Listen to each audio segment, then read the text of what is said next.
ازيكم يا حبايبي، عاملين ايه؟ يا رب تكونوا بخير. النهارده بقى اكلتنا الصيف الجميله. لسه شاريه الكبه دي جديده، بس جميله جميله. يا دوبك تضغطي عليها ضغطتين كده تلاقي البصل اتعمل. حطيت يجي 5 بصلات، فرمتهم في الكبه، حطيتهم في الحله، وحط بقى ايه، زيت. ولعت عليها.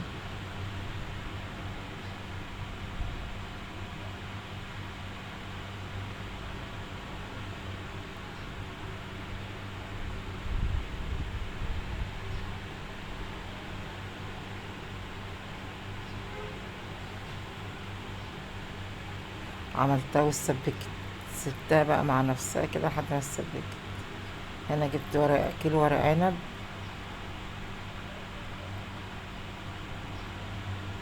حطيت ميه سخنه وحتى عصرت عليها ليمونه وعملتها.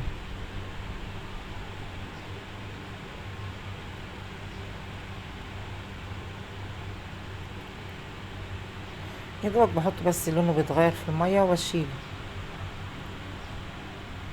بس بسم الله ما شاء الله، الورق العنب السنه دي جميل. انا ما كنتش بحب ورق العنب ده ابدا. انا بقى كنت مجهزه الخلطه، عملتها. طبعا احنا عملناها مع بعض كتير، فقلت ما فيش داعي يعني ان احنا نضيع وقت. عملتها وقعدت حشيته.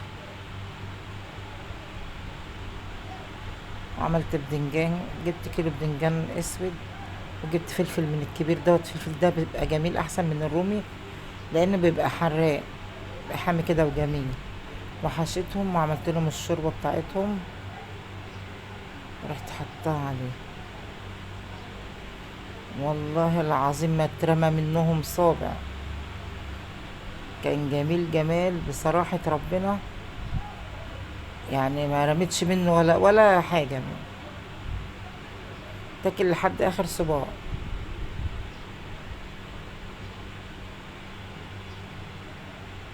المحشي كمان في الصيف بيبقى جميل، البدنجان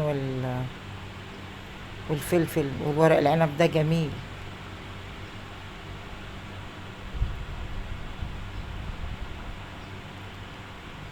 هنا بقى كنت جايبه فرخه، حطيت ميه تغلي. كنت مقطعاها، غسلتها وقطعتها وانا عملت لها محلول النقع، وحطيتها تغلي بقى.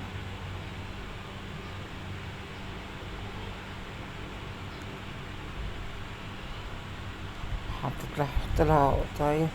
المحشي بيستوي، وهنا المحشي التاني بيستوي. بص، نزل ميه شوربه على البوتاجاز جميل. نحط لها ملح وفلفل، حط لها قطايه وحبهان ورق لوري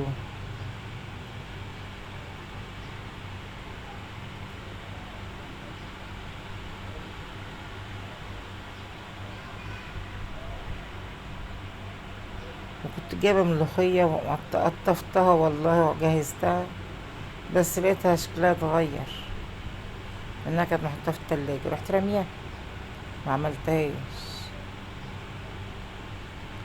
الشوربة طعمها في منتهى الجمال. طلعتهم بقى احمرهم. وما تنسونيش في اللايك والشير.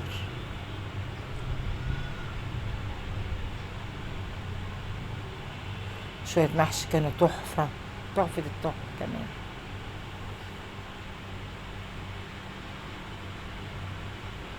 كانوا جمال.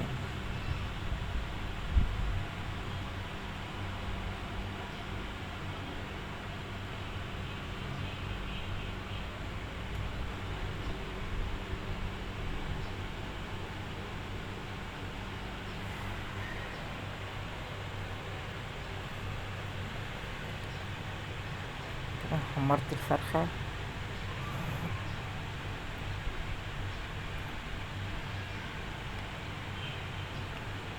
حمرت على قد ما هناكل بس.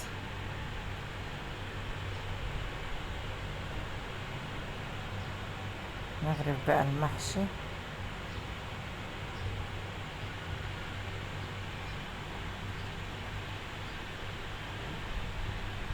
عرفته في الصينية،